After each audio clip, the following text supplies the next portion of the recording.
அவங்க character name வந்து Malathi. Malathi. So அவங்க வந்து கொஞ்சம் யதார்த்தத்துக்கு நெருக்கமான ஒரு கேரக்டர்.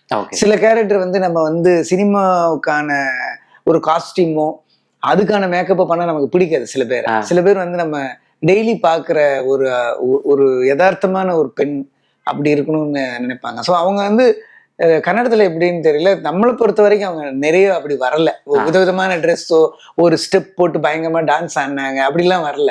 அவங்கள பார்க்கும்போது அந்த படத்துல பார்க்கும்போது நமக்கு வந்து ஐயோ ஒரு மிடில் கிளாஸ் பொண்ணு இப்படி கஷ்டப்படுது அப்படின்னு ஒரு ஃபீல் அந்த படம் பார்க்கும்போது வந்தது. எனக்கு வந்து என்னோட கேரக்டருக்கு அது ரொம்ப நெருக்கமா இருந்தது. அது கொஞ்சம் கஷ்டப்படுற பொண்ணு. இவங்க அவ்வளவு கஷ்டப்படுற பொண்ணு கிடையாது என் கேரக்டர்ல.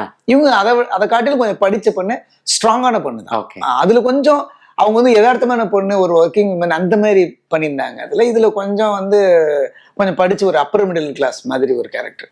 பட் என்னோட கேரக்டர் இந்த மாலத்திக்கு அவங்க ரொம்ப நெருக்கமா இருந்ததுனால அவங்க அப்படிதான் அவங்க எனக்கு பிடிச்சது. இந்த கேரக்டர் அவங்க பண்ணா ஜஸ்டிஃபை ஆகும் அப்படின்னு நினைச்சா அவங்களுக்கும் அதுல நம்பிக்கை வந்தது. அப்படிதான் அவங்க இதுல டிராவல் ஆனாங்க.